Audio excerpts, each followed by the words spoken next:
இந்த வாழ்வு என்ற ஒரு வார்த்தையை உங்கள் முன்பாக நான் வைக்கிறேன்.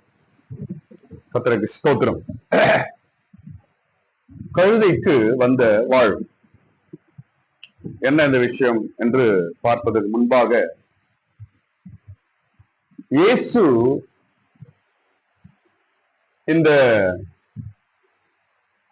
பைபிள்ல இயேசுவோடு கூட சம்பந்தப்பட்ட 2 மிருகங்கள், பைபிள்ல இயேசு அவரோடு கூட சம்பந்தப்பட்டதாய் 2 மிருகங்களை குறித்து நாம் பார்க்கிறோம். ஒன்று கழுதை, இன்னொன்று ஆடு. இதுதான் இயேசுக்கு சம்பந்தப்பட்ட 2 மிருகங்கள் என்று நாம் பார்க்கிறோம். கர்த்தருக்கு ஸ்தோத்திரம். இதை எப்படி எடுக்கலாம் என்றால், இயேசுவிடத்துல வருவதற்கு முன்பாக மனிதன் கழுதை போல இருக்கிறான். இயேசுவிடத்தில் வந்த பிற்பாடு அவன் ஆட்டுக்குட்டியாய் மாறுகிறான் என்றுதான் பார்க்கிறோம்.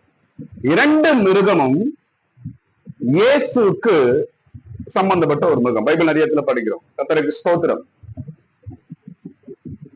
கழுதையும் மனிதனை தான் காட்டுது, ஆடும் மனிதனை தான் காட்டுகிறது. கர்த்தருக்கு ஸ்தோத்திரம். மனிதன் எப்பொழுது அவன் கழுதையாய் எண்ணப்படுகிறான் என்றால், இயேசுவிடத்துல வருவதற்கு முன்பாக அவனுடைய வாழ்க்கை ஒரு கழுதைக்கு ஒப்பாய் இருக்கிறது. ஸ்தோத்திரம். அது என்ன அப்புறம் சொல்றான். ஆனால் அவன் இயேசுவிடத்துல வந்த பிற்பாடு அவன் ஒரு ஆட்டுக்குட்டியாய் மாறுகிறான். மாறி ஒரு மேய்ப்பனின் கீழே அவன் வருகிறான். கர்த்தருக்கு ஸ்தோத்திரம். இப்படியாய் 2 மிருகங்கள் இயேசுக்கு சம்பந்தப்பட்டதா இருக்கு. கர்த்தருக்கு ஸ்தோத்திரம். இந்த காலையில நாம் பார்க்க போகிறது கழுதைக்கு வந்த வாழ்வு. ஸ்தோத்திரம். இந்த சப்ஜெக்ட் நான் எங்க படிக்கிறேன்? எல்லாம் மார்க் சுவிசேஷம் 11ஆம் அதிகாரம் எடுத்து வைத்துக் கொள்ளுங்க. மார்க் சுவிசேஷம் 11ஆம் அதிகாரம் எடுக்கும்போது, 11ஆம் அதிகாரம் மார்க் சுவிசேஷம், அங்கு ஒரு சம்பவம் நாம் படிக்கிறோம். ஆனா படிக்க நேரம் இல்லை, நான் சீக்கிரம் சொல்லிட்டு போறேன். ஒரு சம்பவம். என்ன சம்பவம் என்றால், எல்லாரும் கவனி. இயேசு தன் சீஷர்கள் 2 பேரை கூப்பிடுறாரு. இங்க வாப்பா அப்படின்னு கூப்பிடுறாரு. கூப்பிட்டு, நீங்க நேரா போங்க, ஒரு கிராமம் வரும். அந்த கிராமத்துக்குள்ள போகும்பொழுது அங்கு 2 வழி சந்தையில ஒரு கழுதை கட்டப்பட்டிருக்கும். அதை போய் நீங்க அவிழ்த்து கொண்டு வாங்க அப்படின்னு சொல்ற. அதை நீங்க அவிழ்க்கும் போது யாராவது தடை பண்ணார்கள் என்றால், இது ஆண்டவருக்கு தேவை என்று சொல்லுங்க அப்படின்ற. அதே போல அவங்க போறாங்க, கட்டப்பட்ட கழுதையை அவிழ்க்கிறார்கள். உடனே அவங்க கேட்கிறாங்க, இது ஆண்டவருக்கு தேவை என்று சொல்லுகிறார்கள். அந்த கழுதையை அப்படியே கூட்டு வந்து இயேசு கிட்ட கொண்டு வராங்க. இயேசு அந்த கழுதையின் மீது ஏறி தேவாலயத்துக்கு போகிறார். இதுதான் அங்க நடந்த சம்பவம். கர்த்தருக்கு ஸ்தோத்திரம். இத நம்ம ஜஸ்ட் ஒரு இயேசு கழுதை மேல ஏறி போனார் என்று சுலபமா எடுக்க முடியாது. இது ஒரு ஈஸியான ஒரு சப்ஜெக்ட் நம்ம எடுக்கவும் முடியாது. ஏனென்றால் இது ஒரு தீர்க்க தரிசனம் நிறைவேறுது. ஏதோ தற்செயலா ஒரு கழுதை மேல ஏறி போனார் இல்ல. நோ, இயேசு இந்த உலகத்திற்கு வருவதற்கு முன்பாகவே இதை குறித்து தீர்க்க தரிசனமாய் உரைக்கப்பட்டது. அது அப்படியே நடக்குது. இயேசு கழுதை மேல ஏறி போனாரு என்பதை சாதாரணமாய் பேசி அதை கடந்து போக முடியாது. இது ஒரு பிதாவின் சித்தம். இது ஒரு தீர்க்க தரிசனம் நிறைவேறுதல். இது இயேசு இந்த உலகத்தில் வருவதற்கு முன்பாகவே கழுதை மீது ஏறி அவர் வருவார் என்று தீர்க்க தரிசனமாய் சொல்லப்பட்டிருக்கிறது. அப்படி என்றால் இந்த பகுதி என்பது ஒரு மிக முக்கியமான ஒரு பகுதியாய் தான் நாம் எடுத்துக்கொள்ள வேண்டும். கர்த்தருக்கு ஸ்தோத்திரம். இதைதான் நாம் சகரியா 9ஆம் அதிகாரம் 9ஆம் வசனத்துல தீர்க்கதரிசி மூலமாய் அங்கு ஆண்டவர் பேசுகிறார். சகரியா 9ஆம் அதிகாரம் 9ஆம் வசனம் படிங்க. இந்த சப்ஜெக்ட் அப்படியே அங்க இயேசு இந்த உலகத்துக்கு வருவதற்கு முன்பாகவே சகரியா தீர்க்கதரிசியின் மூலமாய் ஆண்டவர் பேசுறார். இதே காரியத்தை அங்க பேசுறார். படிங்க.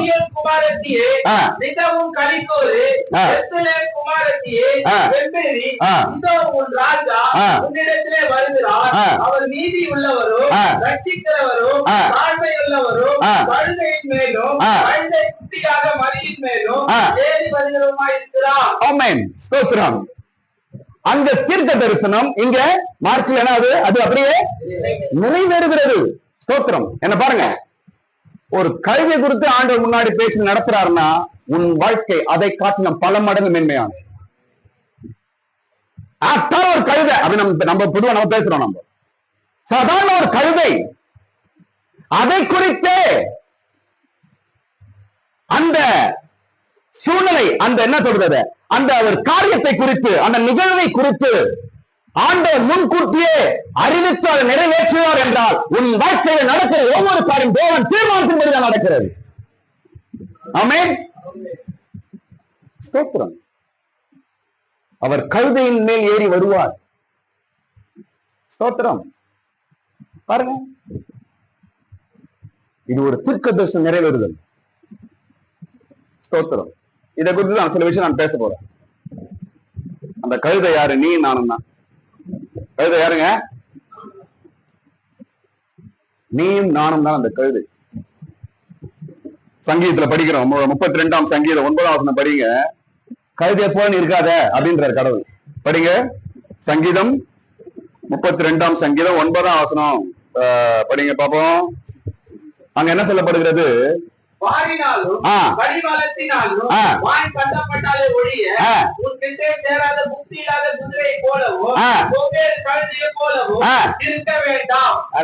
உன்னையும் சொல்றாரு, உன்னையும் என்னையும் வந்து அப்படி மனிதன் நீ நானும் கழுதை, நீ நானும் கழுதை. கர்த்தருக்கு ஸ்தோத்திரம். இன்றைக்கு உனக்கு ஒரு வாழ்க்கை தந்திருக்கிறார் என்றால் ஆண்டவர் தான், ஆண்டவராக இயேசு கிறிஸ்து தான். ஸ்தோத்திரம். இப்போ இந்த கழுதை குறித்து ஒரு 4 விஷயம் நான் சொல்றேன். முதல்ல கவனிங்க. நாம் தான் அந்த கழுதை. ஒரு 4 விஷயம் நான் சொல்ல போறேன். என்னவென்றால், முதலாவது என்னவென்றால், இந்த கழுதை, இயேசு ஏறி வந்த இந்த கழுதை முன் குறிக்கப்பட்ட கழுதை. சொல்லுங்களா? மறுபடியும் சொல்லுங்க. அப்படின்னா அர்த்தம் என்ன? அப்படின்னா அர்த்தம் என்னங்க? முன் குறிக்கப்பட்ட கழுதை அப்படின்னா அர்த்தம் முன்பாகவே உன்னை குறித்தும் வாழ்க்கை குறித்தும் தீர்மானிக்கப்பட்டது என்று அர்த்தம். அப்படிதானங்க? எப்படி சொல்லலாம் இதை நம்ம? இந்த இயேசு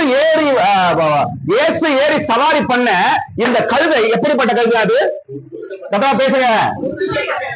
எப்படி என்றால், கவனிங்க, எப்படி என்றால், மார்க் 11ஆம் அதிகாரத்தை இப்ப நான் படிச்சேன். என்ன தெரியுமா?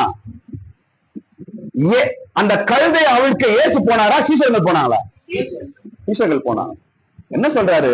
நீ நேரா போ, ஒரு கிராமம் வரும், அவங்க ஒரு கழுதை கட்டியிருக்கோம், அவுத்துட்டு வா அப்படின்றாரு.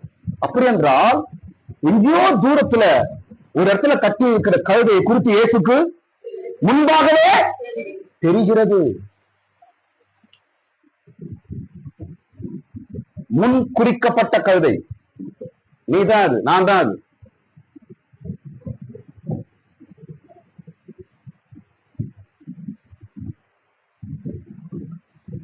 நம்மை குறித்து ஒவ்வொரு நிகழ்வும் ஒவ்வொரு அசைவும் முன் குறிக்கப்பட்டவைகள்.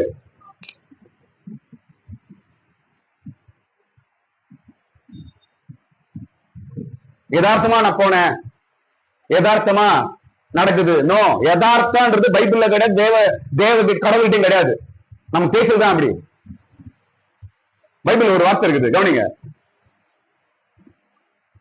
நகோமி தற்செயலாய் அவள் வேலைக்கு போறார். கடைசியில பார்த்தா அந்த அந்த அந்த அந்த நிலம் யார்தான் இருந்துச்சு? தற்செயல் என்று ஒரு வார்த்தை இருக்குது, கவனிச்சீங்களா? பைபிள் வச்சிருக்கீங்க நீங்க? நகோமி காலையில இருந்து வேலைக்கு போறாங்க, கூலி வேலைக்கு போறாங்க. கூலி வேலைக்கு போயினே இருக்கும்போது அங்க அப்படியே போகும்போது ஜனங்களா வேலை செய்யறாங்க, அதுல போய் சேர்ந்துட்டா. தற்செயலாய் அது யாருடைய நிலமா இருந்தது? தற்செயல் என்ன? எதிர்பார்க்காமல். நல்லா சொல்ற ஐயா. தற்செயலா இல்ல, கவனிங்க எல்லாரும். தற்செயலாண்டா என்னங்க? எதிர்பார்க்காமல் இந்த பைபிள்ல போட்டிருக்குது. ஆனா நான் கவனிங்க சொல்ற பாருங்க, நகோமி போவாசின் நிலத்தில் போக என்பது எதிர்பார்க்காத தற்செயல் அல்ல. That is plan.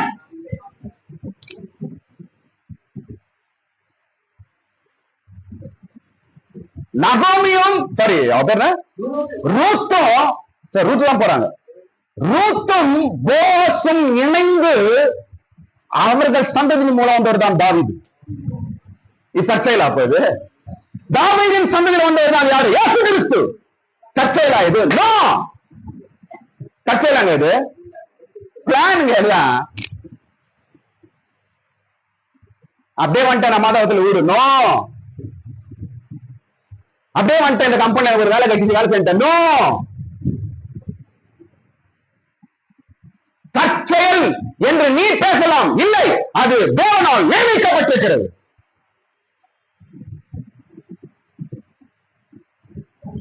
ரூத்து போவாசின் நிலத்திற்கு போக வேண்டும். அவர்கள் மூலமாய் தாவீதின் குமாரனின் சந்ததி உருவாக வேண்டும் என்று உலக தோற்றத்துக்கு முன்பாக நியமிக்கப்பட்டிருக்கிறது, முன்குறிக்கப்பட்டது. ஸ்தோத்திரம். நான் சீக்கிரம் சப்ஜெக்ட் வந்துடுறேன். முதலாவது இந்த கழுதை பத்தி என்ன படிக்கலாம்? என்ன சொன்ன முதலாவது நானு முன்குறிக்கப்பட்ட கழுதை. பாருங்க என்ன கவனிங்க, பக்கத்துல அப்படி எங்கன்னா கழுதையா வேற எதையோ ஆட்டு குட்டியா புடிச்சு போயிட்டு இருக்கலாம். இயேசு என்ன சொல்றாரு? நீங்க நேரம் போங்க, அங்க ஒரு கிராமம் வரும், அங்க போனீங்கன்னா ஒரு கழுதை கட்டி இருக்கும். இங்க வந்து மார்க்ல கழுதை தான் போட்டிருக்கு. மத்தேயு சுவிசேஷத்துல படிங்க, கழுதையும் அது குட்டியும் இருக்கும் அப்படின்னு போட்டிருக்கு மத்தேயு சுவிசேஷத்துல. அதை என்ன செய்யணும்? அழிச்சு யாராவது கேட்டா இதை கர்த்தருக்கு வேண்டும் என்று சொல்லுங்க என்று இதெல்லாம் சொல்லி அனுப்புறாரு. அப்ப என்ன அர்த்தம்? பிளான். நீ சாதாரண கழுதை என்று நினைக்கிறா? இல்ல, பிளான். முன்குறிக்கப்பட்ட உன் வாழ்க்கை, உன் பிள்ளைகள், நீ நடந்து கொண்டு போகிற பாதைகள், நீ சந்திக்கிற சூழ்நிலைகள், நீ எதிர்கொள்கிற எல்லா காரியங்களும் முன்குறிக்கப்பட்டவைகள். ஆமை சொல்லுங்க. கர்த்தருக்கு ஸ்தோத்திரம். இரண்டாவது, இந்த கழுதை குறித்து இரண்டாவது காரியம், ஒருவரும் இதுவரைக்கும் ஏறிடாத கழுதை. அப்படி போட்டுருதா? என்ன போடு? என்ன வருது?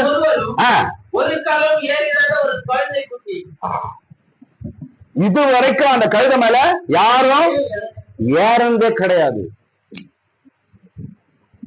அப்படி ஒரு கழுதை என்கிட்ட கொண்டு வாங்க, அந்த கழுதை என்கிட்ட கொண்டு வாங்கன்னு இயேசு அனுப்புறாரு. மறுபடியும் சொல்லுகிறேன், அந்த கழுதை நாம் தான். இதுவரைக்கும் யாரும் ஏறி விட கழுதை அப்படின்னா நான் இயேசுக்கு பிரஷ் கழுதையா? ஏன் வேற யாரும் ஏற மாட்டாரு அவரு? அவன் அவ்வளவு ஸ்பெஷலா? அந்த பகுதி அல்ல இது. இதுவரைக்கும் அந்த கழுதை யாரும் ஏற்றுக்கொள்ளவில்லை. இதுவரைக்கும் ஒருவரையும் அந்த கழுதை நம்பாது. இதுவரைக்கும் ஒருவரையும் அந்த கழுதை தன்னால ஏத்தாது. அது ஒரு பிரிவாதமான கழுதை. ஒருவரும் அதை அடக்க முடியாத ஒரு கழுதை. அதை என்னிடத்தில் கொண்டு வாருங்கள், நான் அதை சரி செய்கிறேன். கரங்க தட்டுங்க, கரங்க தட்டுங்க. அந்த கழுதை தான் நீயும் நானும். என்ன அர்த்தம்? ஒருவரும் ஏறிடாத கழுதை, அந்த கழுதை என்கிட்ட கொண்டு வாங்கன்றார் இயேசு. அப்படின்னு அர்த்தம், இதுவரைக்கும் ஒருத்தனுக்கும் அடங்கு கிடையாது. இதுவரைக்கும் ஒருத்தன் பேச்சு கேட்டது கிடையாது. இதுவரைக்கும் ஒருத்தனுக்கும் அது ஒருவரையும் ஏற்றுக்கொள்வது கிடையாது. இதுவரைக்கும் ஒருத்தனுக்கும் அது கீழ்ப்பது கிடையாது. இதுவரைக்கும் ஒருத்தனுக்கும் அது தன்னை ஒப்பு கொடுத்ததே கிடையாது. ஸ்தோத்திரம்.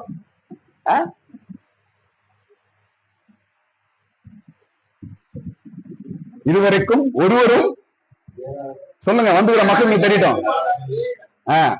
நேரம் கட்ட நேரத்து சர்ச்சுக்குள்ள உட்காந்து ஒண்ணும் புரியுமா பேசுறாங்க ஏன்னு தெரியாது.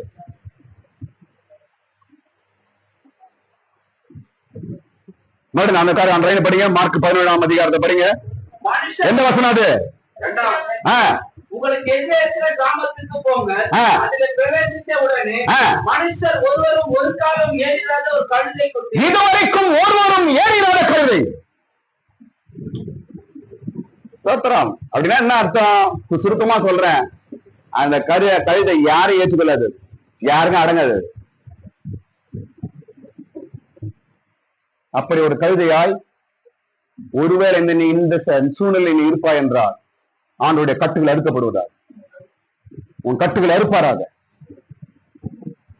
ஒரு காலத்துல அப்படிதான் இருந்தோம். திமிரு, அகங்காரம், யாரும் பேசிக்க, நீ என்ன சொல்லுங்க என்ன கேட்கறது, அதெல்லாம் ஒரு யாரும் ஏறாத கழுதை அது, யார் பேச்சும் கேட்காத கழுதை அது, சுயமா சுத்தின கழுதை, யாருக்கு அடங்காத கழுதை. இன்றைக்கும் அநேக கழுதைகள் சுத்தி கொண்டிருக்கிறது. இயேசுவின் நாமத்தில் அவைகளெல்லாம் எல்லாவற்றையும் பிடித்து ஆண்டவர் சபை கொண்டு வருவாராக. கடலை தட்டுங்க, கடலை தட்டுங்க, எல்லா கழுதைகளும் வருவாங்க. ஸ்தோத்திரம். ஒருவரும் ஏறிடாத கழுதை அப்படின்னா யாரும் அதுகிட்டே போக முடியாது. எப்பா அந்தாளா அப்படின்றோம். ஐயோ அவர்கிட்ட நான் பேச முடியாதுப்பா, ஐயோ அந்த ஆள் பேச்ச கேட்க மாட்டான்ப்பா அப்படின்னு இப்ப நம்ம இருக்கக்கூடாது. ஒரு காலத்துல இருந்திருக்கலாம். இயேசு கிட்ட வருவதற்கு முன்பாக கழுதை, இயேசு வந்த பிற்பாடு யாரா மாறணும்? நம்ம ஆரம்ப சொன்னேன், கழுதை ஆடு.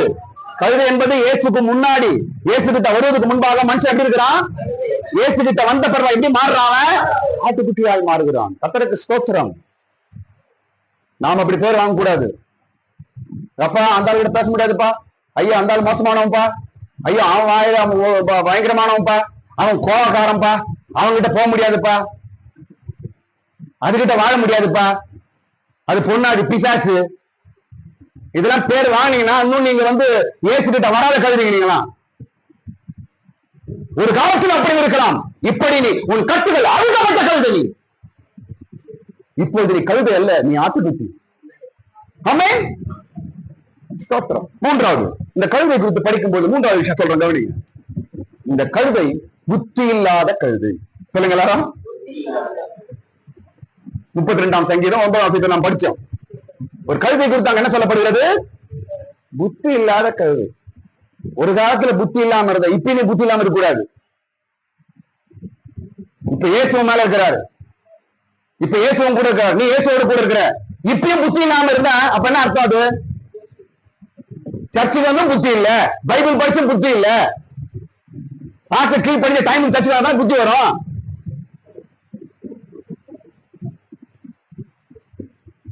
இதெல்லாம் புத்தி சொல்றாங்க. இதெல்லாம்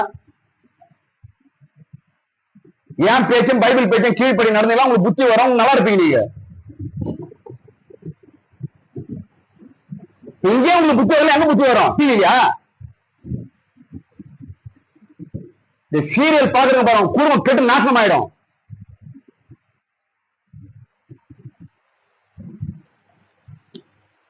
டிவியில உட்காந்து பார்த்துட்டு சரியான நேரத்துக்கு சர்ச்சைக்கு வராம, கடவுள் மேல பயம் இல்லாம எப்படி குடும்பம் உருப்படும்? புத்தி இல்லாத கழுதை. படிங்க, அவசரம் படிங்க. 32ஆம் சங்கீதம் 9ஆம் வசனம். வசனம் சொல்லுவாங்க, படி. புத்தி இல்லாத குதிரை போலவும் இருக்க வேண்டாம். கழுதை என்றால் புத்தி இல்லாத ஒரு சுபாவம், புத்தி இல்லாத ஒரு வாழ்க்கை. புத்தி இல்லாம இருந்த ஒரு காலத்துல என்ன புத்தி? நல்ல புத்தி. புத்தியே இல்ல. ஸ்தோத்திரம். இன்றைக்கு ஆண்டவர் உன்னையும் என்னையும் இயேசு இடத்துல கொண்டு வந்திருக்கிறார். புத்தி இல்லாத கழுதைகளா இருங்க. ஸ்தோத்திரம்.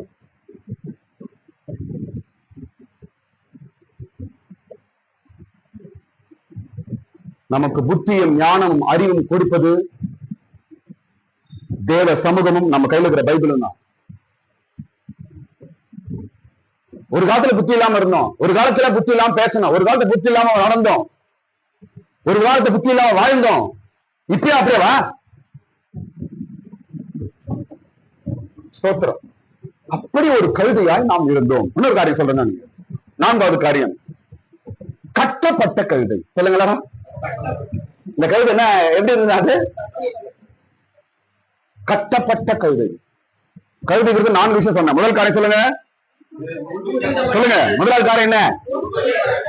2வது, யாரும் ஏறிடாத கழுதை. 3வது, 4வது, கட்டப்பட்ட கழுதை.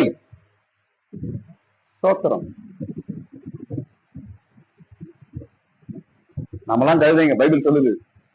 ஸ்தோத்திரம். ஆண்டவரே நான் கழுதை போல இருக்கிறேன்ப்பா அப்படின்னு சொல்லுவா என்றால் உன் வாழ்க்கையை ஆட்டுக்குட்டியை போல மாற்றுவார் ஆண்டவர். ஆமென். கட்டப்பட்ட கழுதை. ஸ்தோத்திரம். இந்த கழுதையை தான் அவிழ்க்கும்படிக்கு சீஷர்களை இயேசு அனுப்புறார். இந்த கழுதையை தான் அவிழ்க்கும்படிக்கு 2 பேரை இயேசு அனுப்புகிறார். ஸ்தோத்திரம். இந்த காலை வேளையில ஒருவேளை நீ கட்டப்பட்ட கழுதா இருக்கிறாயா? கட்டப்பட்டிருக்கிறாயா? உன் காலோ கழுத்தோ கையோ கட்டப்பட்டிருக்கிறதா? கர்த்தருக்கு ஸ்தோத்திரம். இயேசு கிறிஸ்துவின் நாமத்தினால உன்னுடைய கட்டுகள் அவிழ்க்கப்படுவதாக, உன்னுடைய கட்டுகள் அவிழ்க்கப்படுவதாக. ஸ்தோத்திரம். எல்லாரும் சத்தமா ஆமென் சொல்லுங்க. மறுபடியும் சொல்லுங்க. ஸ்தோத்திரம். சரி, அடுத்தது பகுதி வரேன். நான் இப்போ ஒரு 6 விஷயம் நான் சொல்ல போறேன். அடுத்த பகுதி என்னவென்றால், இந்த சம்பவத்தை ஒரு ஆவிக்குரிய அர்த்தங்களா நான் உங்களுக்கு சொல்ல போறேன். 2 பேர் அனுப்புறாரு. அவங்க போய் கட்ட அவிழ்த்து கழுதைய இயேசு கிட்ட கொண்டு வராங்க. இயேசு கிட்ட கொண்டு வந்தோம்னா இயேசு அந்த கழுதை மேல உட்காந்து தாவீதுக்கு ஓசன்னா அப்படின்னு ஜனங்க சொல்லி அப்படியே ஆலயத்துக்கு போறார். இதான் நடந்த சம்பவம். இதன் ஆவிக்குரிய அர்த்தங்கள் என்ன என்பதை நான் ஒரு 6 விஷயம் நான் சொல்லி சீக்கிரம் முடிக்கிறேன்.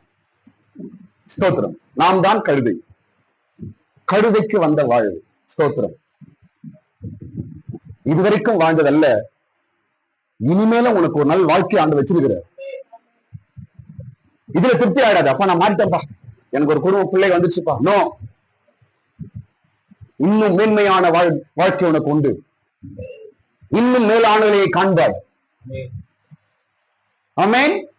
ஸ்தோத்திரம். இப்ப 6 விஷயம் நான் சொல்ல போறேன். ஸ்தோத்திரம். கவனிங்க. முதல் காரியம், அதான் கவனிங்க. முதல் காரியம், சில கட்டுகள் நமக்கு நல்லது. நான் சொல்லுங்க சொல்லுங்க சொல்லுங்க.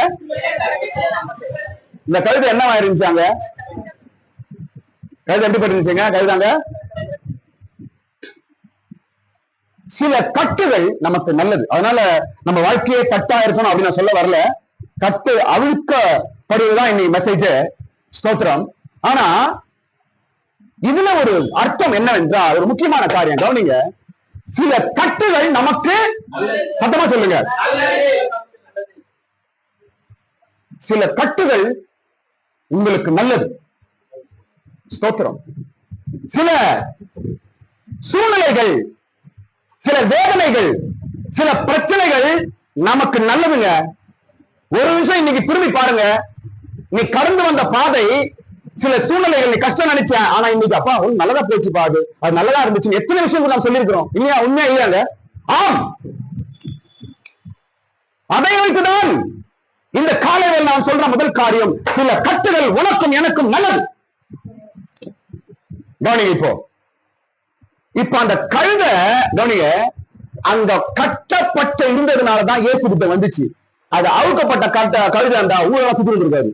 இயேசு தேடி அமிச்ச ஆளா அந்த போது எங்க அங்க நம்ம சொல்ல புரியுதுங்களா? அது அங்க கட்டப்பட்டு இருந்ததுனாலதான் இயேசு அனுப்பும்போது இயேசு கைக்கு மாட்டிச்சது. ஒருவேளை அவுத்து இருந்துச்சுன்னா ஊர் சுத்துற கழுது, ஊர் மேயிற கழுது. ஆமென். அந்த கட்டப்படாம இருந்திருந்தா அந்த கழுதை இயேசு கிட்ட வந்திருக்காதுங்க. இது உண்மையா இல்லையாங்க? நான் சொல்றேன் கவனிங்க. இன்றைக்கு நீ போய்கொண்டிருக்க சில பாதைகள், சில வேதனைகள், சில கண்ணீர், ஒருவேளை சில மனுஷர்கள் உனக்கு விரோதியாகவோ உனக்கு வேதனையாகவோ யாரா இருக்கிறாங்கன்னா அது நல்லது என்று நினை. சில கட்டுகள் நல்லது. பாருங்க, கவனிங்க. இப்போ அந்த கழுதை கட்டப்படுறதுனால அங்கேயே இருந்துச்சு. கட்டப்பட்டதுனால அங்கே எங்க போக முடியாத அங்கே இருந்துச்சு. கவனிங்க. உனக்கும் கூட ஆண்டவர் சில கட்டுகள் உனக்கு கொடுக்கறதுனாலதான் ஏசப்பா ஏசப்பா ஏசப்பா ஏசப்பான்னு எப்ப பார்த்தாலும் ஏசப்பா பேரை சொல்லி அங்கே ஊருக்கு. இல்லைன்னா நிப்பியா நீ, உன்னை புரியுது 100 பேர் வேணும். இல்லைன்னா உன் பேச்சு எப்படி இருக்கும், இல்லைன்னா உன் வாழ்க்கை எப்படி இருக்கும், இல்லைன்னா உன்னை கையில பிடிக்க முடியுமா? சும்மா நம்ம பேசுறோம், இந்த கையில பிடிக்க முடியுமா அப்படின்னு நம்ம பேசுறோம் சில நேரத்துல. ஏன் ஏதோ ஒரு கட்டு ஒண்ணு கட்டி வச்சுக்குது. நீங்க கையில பிடிக்க முடியுமா? ஆண்டவர் ஏதோ ஒரு கட்டை உனக்கு கட்டி வச்சிருக்கிறதுனாலதான் இயேசுவே இயேசுவே என்றும் தெய்வம் வாய இயேசு பேரால வருது. சில சந்தர்ப்ப சூழ்நிலை பாருங்க, கவனிங்க. சில சூழ்நிலையில எப்ப பார்த்தாலும் ஜெபிக்கலாமா ஜெபிக்கலாமா ஜெபிக்கலாமா, ஸ்தோத்திரம் ஸ்தோத்திரம், ஆண்டவரே ஆண்டவரே, பாட்டு போன ஜெபம் பண்ணணும், எப்ப பார்த்தாலும் ஜெபத்திலே இருப்பாங்க அவங்க. ஏன் தெரியுமா? கட்டப்பட்டிருக்கிறார்கள். அது நல்லதா கட்டுதா? கரங்களை தட்டுங்க, கரங்களை தட்டுங்க. அந்த கட்டு நல்லதுதான். நீ பிரச்சனை நினைக்கிற, ஆனால் ஆண்டவர் உன்னை கட்டி வச்சிருக்கிறார். நீ சோதனை நினைக்கிற, ஆனா ஆண்டவர் உனக்கு நல்லதான் செய்திருக்கிறார். கவனிங்க, உனக்கு பிரச்சனை இருக்கிறதுனாலதான் நீ ஜெபத்துல இருக்கிற. கவனிங்க, எல்லாம் நான் சொல்றது கவனிங்க. உனக்கு பிரச்சனை வர்றதுனால தான் நீ ஜெபத்துல இருக்கிற. அப்ப இயேசு வரும்பொழுது உன்னை எங்க பாக்குறாரு? ஜெபத்துல பாக்குறாரு. நீ கட்டு இல்லைனா இயேசு வரும்போது எங்க இருப்ப? நீ பக்கத்து வீட்டுல கூட ஊர் கதை பேசியிருப்ப. இல்லைன்னா வேற எங்கன்னா ஊருக்கு போயிருப்ப, வேற எங்கன்னா ஊர் கதை பேசி வேற சினிமா பார்க்க போயிருப்ப. சீசர்கள் ஏசு அனுப்புற சீசர்கள் வராங்க, வந்து பார்த்தா கழுதை கரெக்டா அங்கே இருக்குது.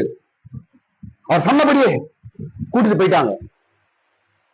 அது கட்டப்பட்டிருந்ததனால் இயேசு கையில கட்சிச்சு. நான் சத்தியத்தை பேசுகிறேன். எல்லாமே இயேசு நம்ம நல்லதுதான் பண்றார். எல்லாமே நன்மைக்குதான். ஒருவேளை இந்த பிரச்சனை உனக்கு வரலனா, இந்த இந்த இந்த அவமானம், ஒருவேளை இந்த இந்த இந்த சூழ்நிலை உனக்கு இல்லைன்னா, நீ கடவுள் கையில கட்சிக்க மாட்டே. நீ உன்னை பிடிச்சிருக்க முடியாது.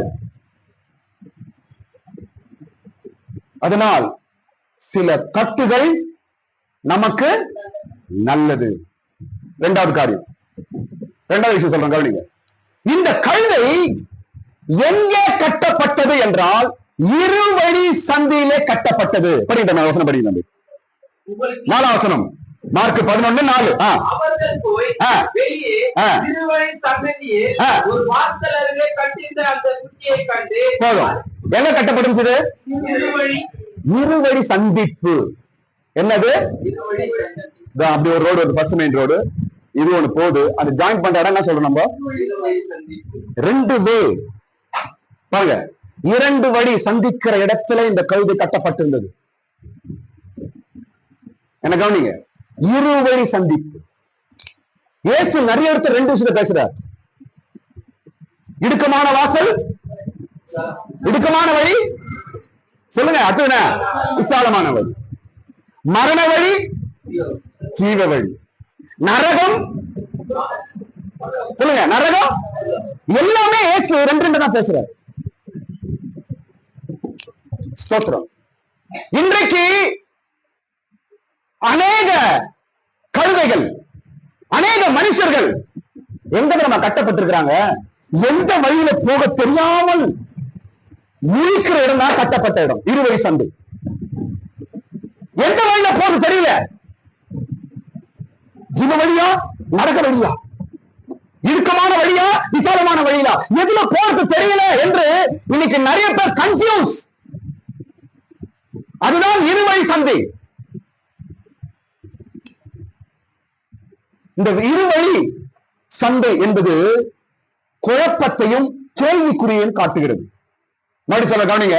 இந்த இருவழி சந்திக்கிற இடத்துல தான் இந்த கழுதை கட்டப்பட்டிருந்துச்சு. இந்த இருவழி சந்தை என்ற அர்த்தம் என்னவென்றால் குழப்பம். எல்லாம் சொல்லுங்க, சத்தமா சொல்லுங்க. வாழ்க்கையில குழப்பங்க. இப்படி செய்யலாமா, இப்படி செய்யலாமா, இப்படி போலாமா, அப்படி போலாமா, இதை செய்யலாமா, இது வேண்டாமா, இப்படி போனா எப்படி? இந்த இடத்துல தான் நிறைய கழுதை நிக்குது. இப்போ இந்த கால வேலையிலும் கூட நீ நின்று கொண்டிருக்கிற இடம் எது? இந்த கால வேலையில நீ கட்டப்பட்டிருக்கிற இடம் எது?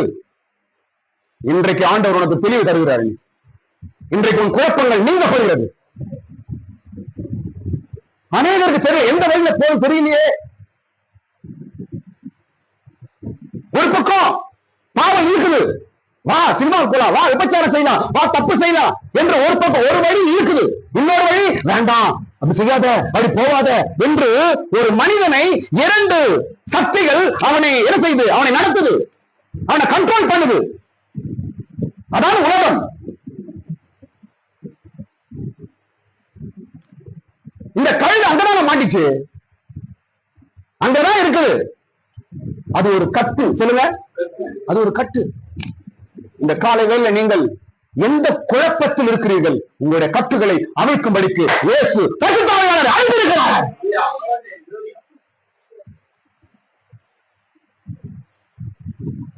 குழப்பப்படாது.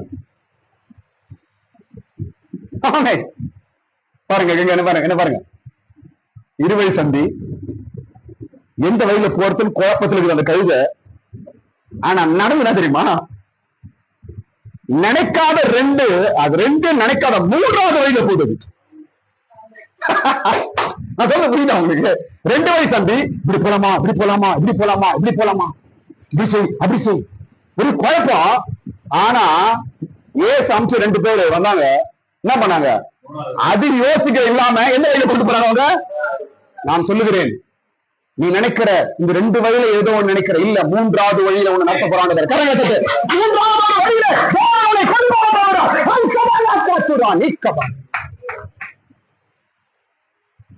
உனக்கு எட்டாவிதமான பெரிய காரை நான் செய்ய போகிறேன்.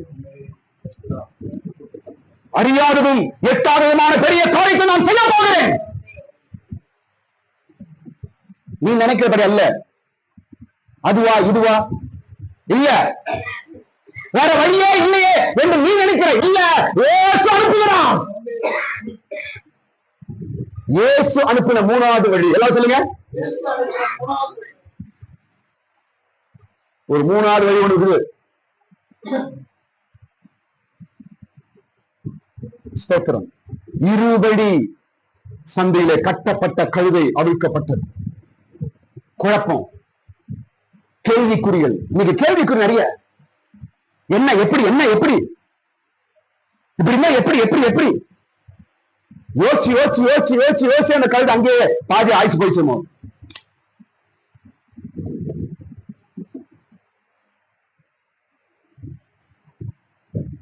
நான் சொல்றேன், நீ நீ நினைக்காத ஒரு உயர்வு, ஒரு ஆசீர்வாதமான வழி உனக்கு ஆண்டவர் காட்ட போற. நீ எதிர்பார்க்காத ஒரு மேன்மையான வழி உனக்கு ஆண்டவர் எதிர்க்கிறார்.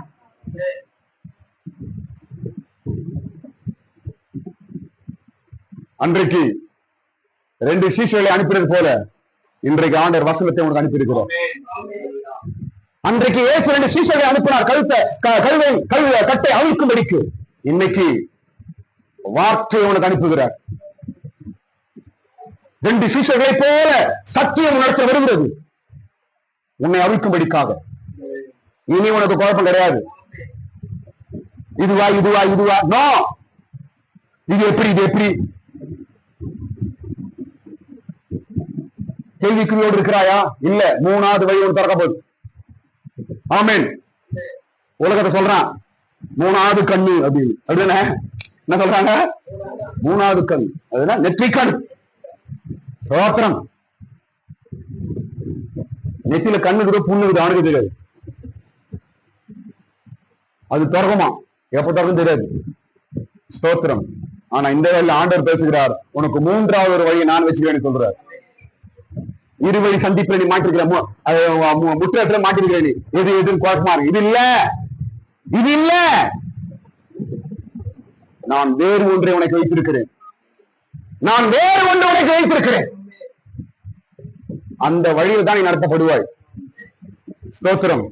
அந்த ரெண்டு சீஷர்கள் வந்து கழுதையை கூட்டு போனது போல, கவனிங்க, அந்த ரெண்டு சீஷர்கள் வந்து கட்டப்பட்ட கழுதையை கூட்டு போனது போல உன்னை ஆண்டவர் வெகு சீக்கிரத்தில் ஒரு புதிய பாதையில கொண்டு போக போகிறார். வித்தியாசமான ஒரு வழியை கொண்டு போகப்பட போகிறாய். இனி உன் குழப்பங்களுக்கு ஒரு முடிவு, உன் கேள்விகளுக்கு ஒரு முடிவு, உன் திகைப்புக்கு ஒரு முடிவு, உன் கலக்கத்துக்கு ஒரு முடிவு. கரங்களை மேல உயர்த்துங்க. ஆண்டவர் பேசுகிறார், பரிசுத்த ஆவியானவர் பேசுகிறார். கண்களை மூடுங்க. ஒரு புதிய வழி உனக்கு வைத்துகிறார் ஆண்டவர். ஒரு புதிய வழியில நீ நடத்தப்பட போறாய். ஒரு புதிய வழியை உனக்கு கொண்டு போக போறாரு. நீ தான் அந்த கழுத. வழி அறியாமல் திகைத்துக் கொண்டிருக்கிறாய். எப்படி போறது ஆண்டவரே? இந்த வழியா இந்த வழியா எப்படி போதும் தெரியலையே, என்ன செய்யறதுன்னு தெரியவில்லையே, எனக்கு ஒரு குழப்பமா இருக்குது, எனக்கு ஒரு கேள்வியா இருக்கிறது என்று கலங்கிக் கொண்டிருக்கிற தேவ பிள்ளையே, இயேசு உனக்காக வார்த்தை அனுப்புகிறார். உனக்காக வார்த்தை அனுப்புகிறார். உனக்கு ஒரு விசேஷமான வேறு வழியை திறக்க போகிறார். விசேஷமான வேறு வழி திறக்க போகிறார். எல்லா ஸ்தோத்திரம் பண்ணுங்க. ஒரே நிமிஷம் ஸ்தோத்திரம் பண்ணுங்க எல்லாரும். ஸ்தோத்திரம் ஸ்தோத்திரம் ஸ்தோத்திரம் ஸ்தோத்திரம் ஸ்தோத்திரம் ஸ்தோத்திரம் ஸ்தோத்திரம் ஸ்தோத்திரம். ஓகே, மூன்றாவது காரியம். சீக்கிரம் போலாம், டைம் ஆயிடுச்சு. மூன்றாவது காரியம். முதல் காரியம் சொல்ல, சில கட்டுகள் நமக்கு நல்லதுதான். இரண்டாவது என்ன சொன்ன, இருவழி சந்தை என்றால் அர்த்தம் என்ன சொன்னேன். மூன்றாவது காரியம் என்னவென்றால் கட்டு அவிழ்க்கப்பட்டது. மூன்றாவது என்ன? கட்டு அவிழ்க்கப்பட்டது. ஸ்தோத்திரம். கட்டப்பட்ட அந்த கழுதையின் கட்டு அவிழ்க்கப்பட்ட. ஸ்தோத்திரம்.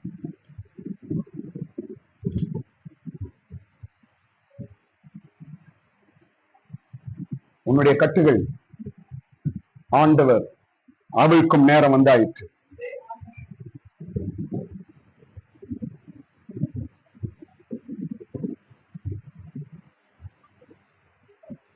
பாருங்க,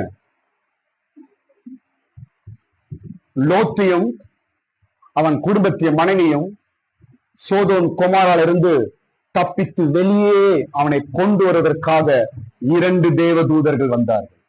எங்க வந்தாங்க? Sodom Gomorrah. எத்தனை தூதர்கள் வந்தாங்க?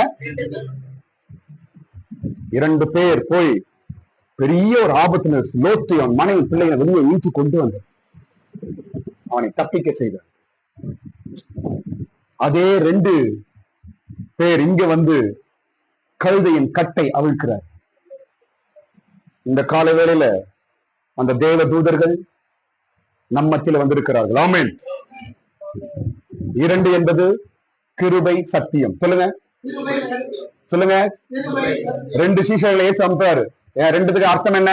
கிருபை ஒன்று, சத்தியம். இந்த காலை வேளையில கிருபையும் சத்தியமும் உங்களை சந்திக்கிறது. நிச்சயமாக உங்களுடைய கட்டுகள் அவிழ்க்கப்படும். எவ்வளவு நாளாய் அந்த கழுதை அங்க இருந்துச்சு தெரியல. ஸ்தோத்திரம். இயேசுவின் நேரம் வந்தது. அந்த கழுதையின் கட்டு அவிழ்க்கப்பட்டது. இந்த காலை வேளையில நம்முடைய எல்லா கட்டுகள் அவிழ்க்கிறார் இயேசு.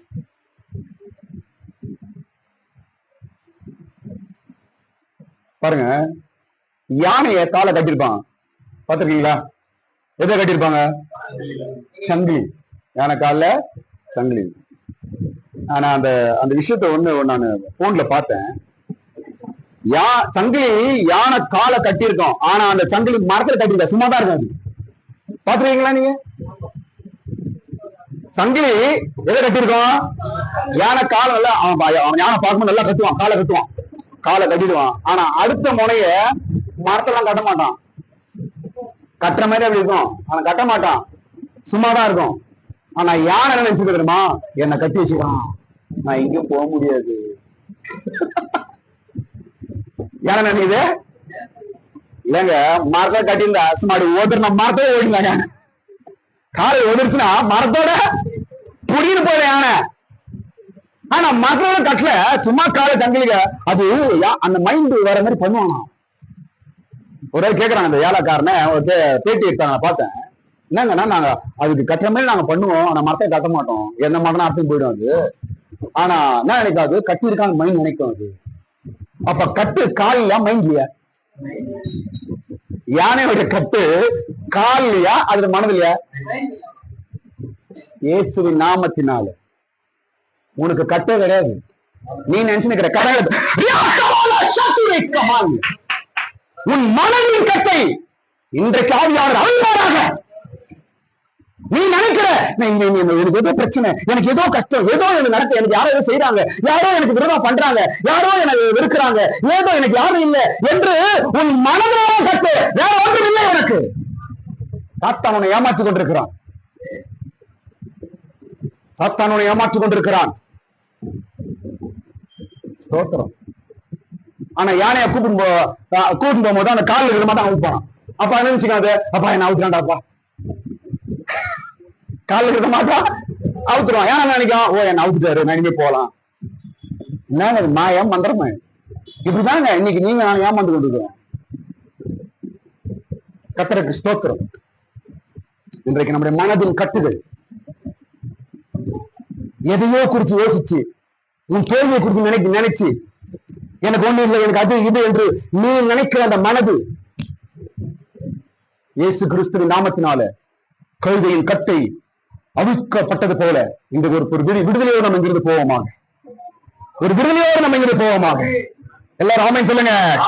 கர்த்தருக்கு ஸ்தோத்திரம். அடுத்த காரியம் கவனிங்க.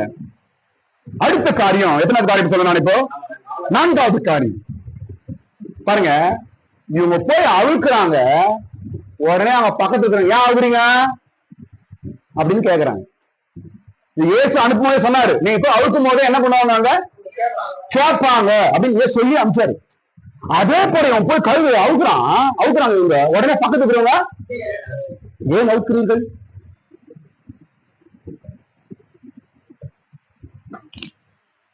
நிறைய அர்த்தங்கள் இருக்குது. கவனிங்க. நாம் விடுதலை ஆவது சாத்தானுக்கு இஷ்டம் இல்லை. ஆமென். நீ நல்லா இருக்கிறது மற்றவனுக்கு இஷ்டம் இல்லை, சாத்தானுக்கு இஷ்டம் இல்லை.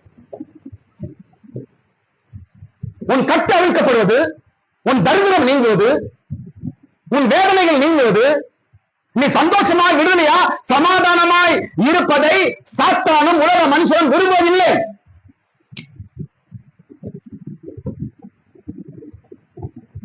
ஆமென்.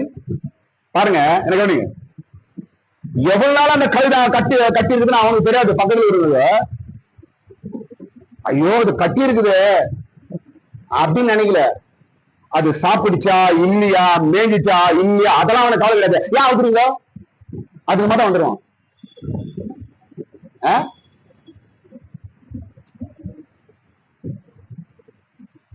எங்கேயோ இருக்கிறார் இயேசு. அந்த கழுதையை குறித்து அவர் கவலை உள்ளவளா இருக்கிறார். ஐயோ கட்டி இருக்குது, அது சாப்பிட்டுச்சா இல்லையா தெரியலையே, அது ஆகாரம் புசிச்சா இல்லையா தெரியலையே, எவ்வளவு நாளா அங்க இருக்குது என்று இயேசு அந்த கழுதை குறித்து கவலைப்பட்டார். அதை அவிழ்க்கும்படிக்கு வந்தார். ஆனா பக்கத்துல என்ன பண்றாங்க, அது அங்கே செத்த கூட பரவாயில்ல, சோறும் போட மாட்டேன் ஒண்ணும் போட மாட்டேன், அதை பத்தி எனக்கு கவலை கிடையாது, செத்தாலும் பரவாயில்ல, ஆனா அவிழ்க்குமா, ஏன் அவிழ்க்கிறீங்க? இதுதாங்க உலகம், இதான் உலகம்.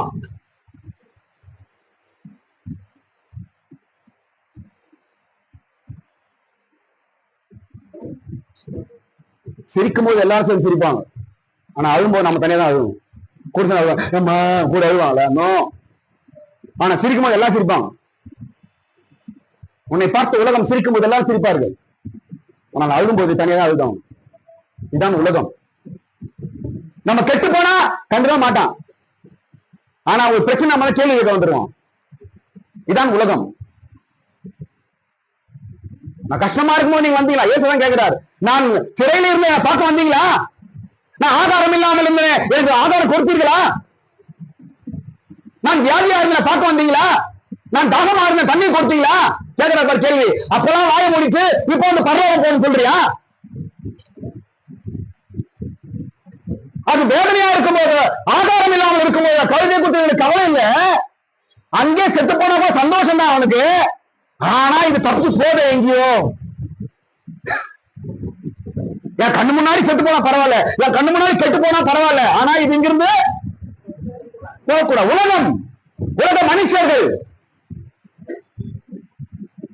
ஏன் நவிழ்க்கிறீர்கள் அப்படி என்றால் என்ன தெரியுமா? கவனிங்க, சாத்தானின் தந்திரம். சாத்தான் இஷ்டம் கிடையாது நீ அவிழ்க்கப்படுவது, சாத்தான் இஷ்டம் இல்லை. நீ ஆசீர்வாதமா இருப்பது சாத்தானுக்கு இஷ்டம் இல்லை. நீ நல்லா இருப்பது சாத்தானுக்கு இஷ்டம் இல்லை. நீ மேன்மை அடைவது சாத்தானுக்கு இஷ்டம் இல்லை. ஏன் ஏன் ஏன் என்னத்தை காட்டுறது? என்னத்தை காட்டுறது? ஏன் அவிழ்க்கிறீர்கள் அப்படின்னு அர்த்தம் கேள்வி என்ன சொல்லுங்க. நீ நல்லா இருந்தா 1000 கேள்வி, நீ நல்லது செய்த 1000 கேள்வி, நீ மனுஷன் அதான் ஏன் ஏன் இப்படி ஏன் அப்படி ஏன் இப்படி இல்ல நீ ஏன் அப்படி செய்யல நீ செய்தா உதவி செய் இல்ல வாய் முழு தம்முன்னு கேள்வி கேட்க வரக்கூடாது. ஸ்தோத்திரம். ஏன் அவிழ்க்கிறீர்கள் அப்படின்னா அர்த்தம் என்னவென்றால் நாம் விடுதலை ஆவது சாத்தானுக்கு இஷ்டம் இல்லை. கேள்வியை வாழ்க்கையில கொண்டு வரான், கேள்வியை நமக்குள்ள கொண்டு வரான். ஏன் ஏன் என்று கர்த்தருக்கு ஸ்தோத்திரம். இப்ப அடுத்த காரியம் சொல்றேன் பாருங்க. 5வது காரியம் ஏன் அழுக்கிறீங்க என்று 4வது காரியத்தை நான் பார்த்தோம். அடுத்த காரியம் 5வது ஏன் என்று அவன் கேட்கும் பொழுது இவங்க என்ன சொல்ல வேணுமா, இது கர்த்தருக்கு தேவை. படிங்க வசனம் படிங்க. 11ஆம் அதிகாரம் எந்த வசனம் அது?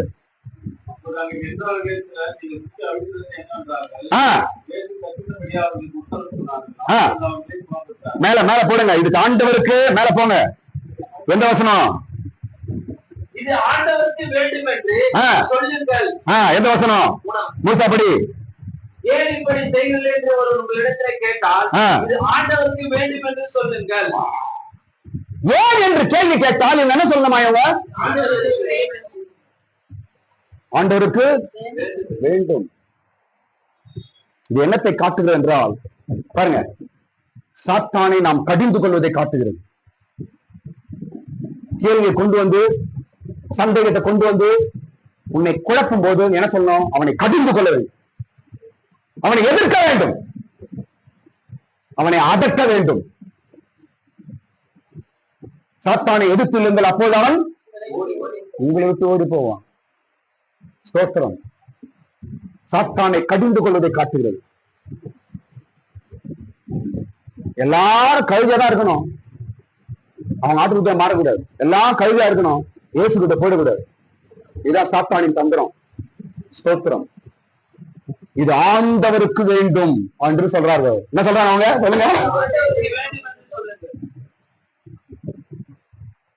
பாருங்க, ஒரே வார்த்தை சொல்றாங்க. நீங்க நீ ஆண்டவருக்கு வேண்டும், நீ ஆண்டவருக்கு வேண்டும். உடனே வாய் மூணாங்க. ஏன் அழுக்கிறேன் கேட்டா இது ஆண்டவருக்கு வேண்டும். அந்த கழுதை நீதான். நீ ஆண்டவருக்கு வேண்டும், நீ அவருக்கு தேவை, அவருக்கு வேணும். நீ ஸ்தோத்திரம்.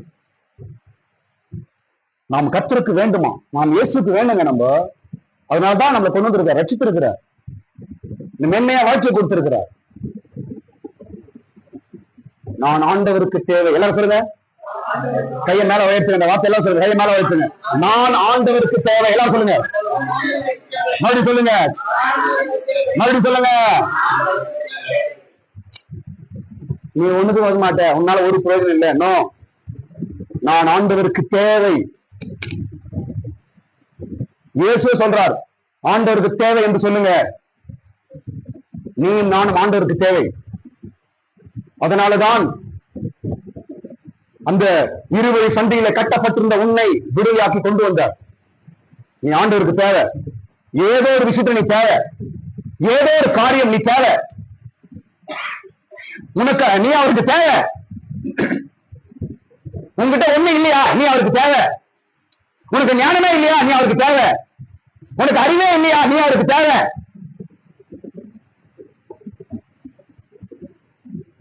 மனுஷன் யாருக்கு நீ தேவை இல்லையா? ஆண்டவருக்கு நீ தேவை. எல்லாரும் வெறுக்கிறாங்களா? இயேசுக்கு நீ தேவை.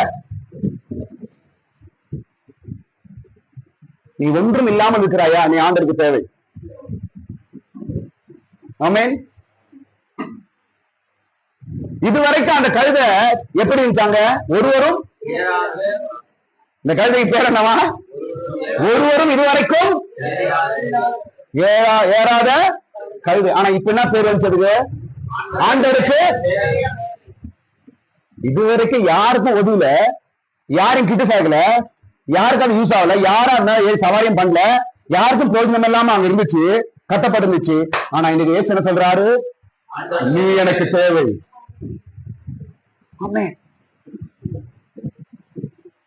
நாம் தகுதி இல்லைதாங்க, ஆனா ஆண்டவருக்கு தேவைங்க. நம்ம நம்ம நினைக்கலாம் எனக்கு ஒரு தகுதியும் இல்லையே, என்கிட்ட ஒண்ணுமே இல்லையே, அவரு நல்லவனும் கிடையாது, என்கிட்ட அந்த அளவுக்கு ஒண்ணு இல்லையே என்று நீ நினைக்கலாம். இந்த காலையில் ஆண்டவர் சொல்கிறார், நீ எனக்கு தேவை. இந்த வார்த்தையை சொல்லு, ஸ்தோத்திரம், நான் ஆண்டவருக்கு தேவை. நீங்க இந்த வார்த்தை சொன்னீங்கன்னா சாத்தான் வாயடைப்பான். ஏன் அழுக்கிறீங்க என்று கேட்டவங்களுக்கு என்ன பதில் சொல்றாங்க? இங்க அவங்க ஆண்டவருக்கு தேவை என்று சொன்ன உடனே அவங்க வாய அடிச்சு போயிட்டாங்க, அமைதியாயிட்டாங்க. எல்லா சூழ்நிலையிலும் நீயும் நானும் சொல்ல வேண்டிய வார்த்தை இது, நான் ஆண்டவருக்கு தேவை, நான் ஆண்டவருக்கு தேவை. நீங்க வெளியே பிரயாணம் வெளியே போகும்போது சொல்லுங்க, நான் ஆண்டவருக்கு தேவை. வரும்போது சொல்லுங்க, நான் ஆண்டவருக்கு தேவை. எந்த வல்லமும் உங்களுக்கு ஒண்ணு தொட முடியாது.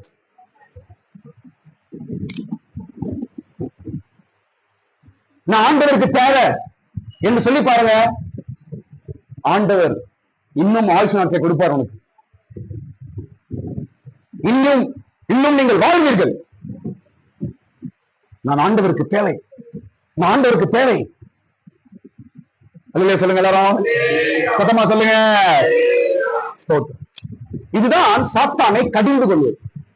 ஏன் அவுக்கிற ஏன் என்று நம்மளை சாத்தான் பல குழப்பத்தை கொண்டு வந்தா சாத்தானை நாம் என்ன சொல்லணுமோ கடிந்து கொள்ள வேண்டும். ஸ்தோத்திரம். இதுல இன்னொரு வார்த்தை சொல்றேன் கவனிங்க. இயேசு கற்பித்தபடியே அவர்கள் சொன்னார்கள் அப்படி ஒரு வார்த்தை. இயேசு கற்பித்தபடி அப்படின்னு அர்த்தம், இயேசு சொல்லி கொடுத்ததே அவங்க சொன்னாங்க சீசர்கள், இது ஆண்டவருக்கு தேவை அப்படின்னு சொன்னாங்க. அந்த லைன் படிக்கணும். இயேசு கற்பித்தபடி அவர்களுக்கு உத்தரவு சொன்னார்கள். இயேசு கற்பித்தபடியே, இயேசு சொன்னது போலயே சொன்னா அவன் வாய் அடைக்கப்படும். இதான் அர்த்தம். எல்லாரும் இயேசு சொன்னபடியே சொன்னாங்க, அவங்க வாயை மூட்டாங்க. இயேசு கற்பித்ததை நீங்க சொல்ல வேண்டும் அப்படின்னா அர்த்தம் என்ன? சுருக்கமா அவங்க சொல்லி தரேன். வசனம். இயேசு கற்பித்தது என்ன உங்களுக்கு சொல்லுங்க எல்லாரும். இயேசு கற்பித்தபடியே நீங்க சொல்லணும், வசனம் சொல்லணும். இயேசு கற்பித்ததெல்லாம் பைபிள் இருக்கு, இயேசு சொல்லி கொடுத்ததெல்லாம் பைபிள் இருக்கு. அதை நீ சொல்லும் போது உன் விரோதமாய் ஒருவனும் வாய் திறக்க மாட்டான். நீ வசனம் பேசுவாய் என்றால் ஒருவன் உனக்கு விரோதமாக வாய் பெறுவதில்லை. நீ வசனம் பேசுவாய் என்றால் ஒருவனும் விரோதமாய் கிரியை செய்ய முடியாது. இயேசு கற்பித்தது போலவே அவர்கள் சொன்னார்கள், அவர்கள் வாயடைத்து போனார். ஸ்தோத்திரம். நான்காவது காரியம், ஆறாவது காரியம் சீக்கிரம் முடிகிறேன். ஆறாவது காரியம், இயேசு கற்பித்ததுபடியே சொன்னாங்க, சொல்லிட்டு வாய முடிஞ்சு என்ன பண்ணாங்களாம், போக விட்டார்கள். அந்த படி தம்பி 5ஆம் வசனம். கட்டப்பட்ட கழுதையை இப்ப என்ன செய்யறாங்க அவங்க? படிங்க சீக்கிரம் படிங்க. 5ஆம் வசனம் 6. அப்பொழுது அவர்களை யாராரு? அவங்க யாருங்க? சீசருங்க. அதுக்கப்புறம் கழுதை எல்லாரையும் என்ன பண்ணாங்க? போக விட்டார்கள்.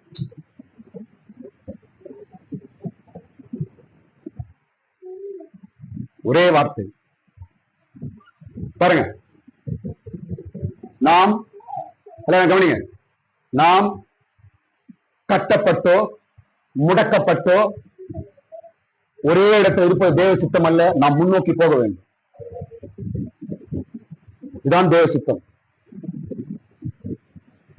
ஒரே இடத்துல, ஒரே சூழ்நிலையில, ஒரே வாழ்க்கையில, ஒரே பிரச்சனையில, ஒரே பவுண்டரியில காலங்காலமா வருஷமா இருப்பது அல்ல. என்ன செய்தாங்க இந்த கல்வி? அவங்க போக வைத்தார்கள். அப்படி என்ன? நீ முன்னோக்கி போக வேண்டும். உன் பிள்ளைங்க முன்னாடி போனோம், உன் குடும்பம் முன்னாடி போனோம், நீ முன்னாடி போனோம், உன் வாழ்க்கை முன்னாடி போனோம், உன் வருமானம் முன்னாடி போனோம்.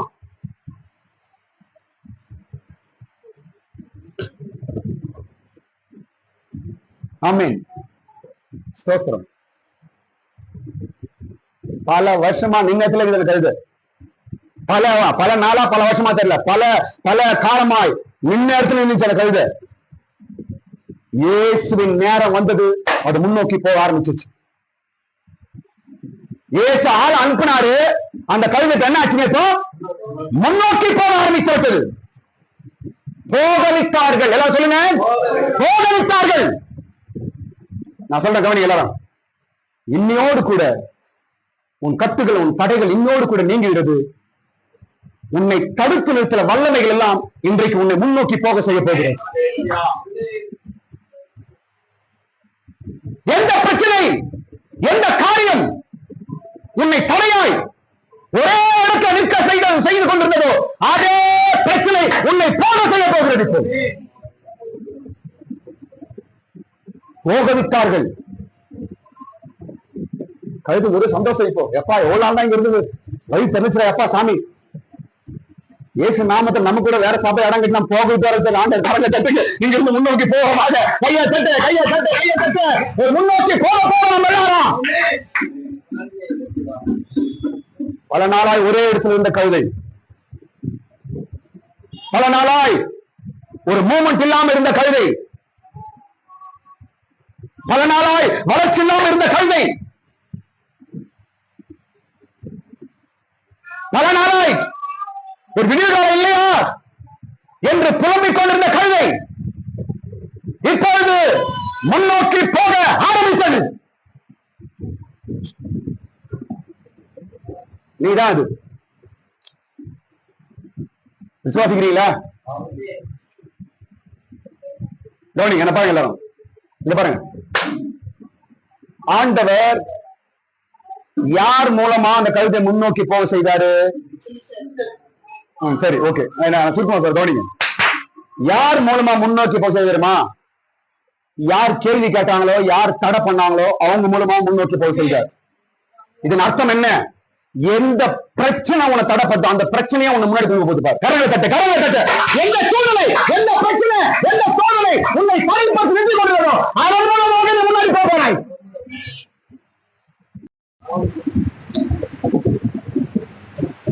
ஏன் அவுக்குறீங்க ஏன் அவுக்குறீங்க? ஒருவேளை அவங்க தான் கட்டி வச்சாங்க தெரியல, ஒருவேளை அவங்க தான் கட்டி வைத்தாங்க தெரியல. ஏன் அவுக்குறீங்க ஏன் அவுக்குறீங்க? நாங்க கட்சியில அவங்களே வாய் அடிச்சுட்டு முன்னாடி போங்க, நீங்க போங்க, நீங்க சத்தமா சொல்லுங்க, நீங்க போங்க. யாரு முன்னாடி போக போக நினைச்சவங்களே சொல்றான் முன்னாடி போங்க. நீங்க இப்படிதான் வரப்போது பாருங்க வாழ்க்கையில. எவன் உன்னை பார்த்து கேள்வி கேட்டு எவன் உனக்கு தடையா நின்னானோ அவனே சொல்ல போறான் நீங்க நல்லா இருப்பீங்க முன்னாடி போங்கன்னு சொல்ல போறான். பாருங்க, கையை தட்டுங்க, ஸ்தோத்திரம் பண்ணுங்க. அதுதான் நடக்க போற வாழ்க்கையில. யாரை கண்டு பயந்தாயோ, எந்த சூழ்நிலை கண்டு பயந்தாயோ அதுவே உன்னை முன்னாடி கொண்டு போகிறது.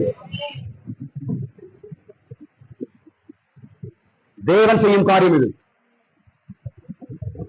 ஸ்தோத்திரம். பாருங்க, இந்த இடத்துல ஏசு இருக்கிறாரா? சொல்லுங்க. கழுத அவுக்கு இடத்துல முன்னாடி போற இடத்துல ஏசு இருக்கிறாங்க? இயேசு இருக்கிறார் என்று தெரியும், ஆனா அந்த இடத்துல இல்ல. அப்படிதானே? அப்படிதானங்க? இயேசு இருக்கிறார் உன் வாழ்க்கையில, நீ உணர்வாய், இது தெரியும் உனக்கு. ஆனால் இயேசுவை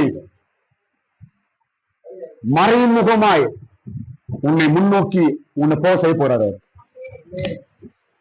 இயேசு இருக்கிறார், ஆனா கண்ணு முன்னாடி இல்ல. நான் இயேசு நான் பார்க்கிறேன், ஆனால் முன்னேற்றத்தை காண்பாய் நீ. இயேசு எங்க இருக்கிறார்? அங்கிருந்து வல்லமை அனுப்பினார், அங்கிருந்து வார்த்தை அனுப்பினார்.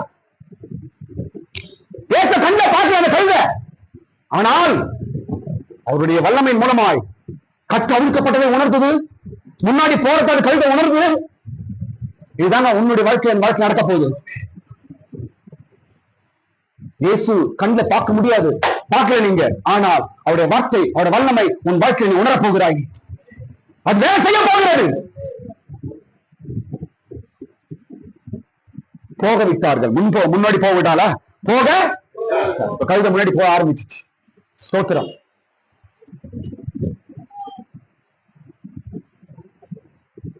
நான் முன்னாடி போகத்தான் தேவ சுத்தமே. வாழ்க்கையா இருக்கட்டும், குடும்பமா இருக்கட்டும், பிரயாசமா இருக்கட்டும், முன்னாடி போனோம். நம்ம இஸ்ரவேல் ஜனங்கள் வனாந்திரத்துல எல்லா லட்சக்கணக்கான ஜனங்களை கூப்பிட்டு மோசே போறாரு, முன்னாடி போறாரு. போய் போய் போய் பார்த்தா முன்னாடி என்ன வந்துச்சு? பெரிய கடல் வந்துச்சு. எங்க போறது? முன்னாடி பார்த்தா கடலுங்க. நின்றாங்க எல்லாரும். ஜனங்க திட்டா உடனே மோசே ஆண்டவர் ஜாமன் ஆண்டவரே என்ன பண்றது? ஆண்டவர் ஒரே வார்த்தை சொன்னாரு, முன்னோக்கி போன்னு சொன்னார். அவ்வளவுதான். நீ என்ன செய்ய? நிற்பது என்ன? முன்னாடி போ என்று சொன்னார். என்று சொன்னார்.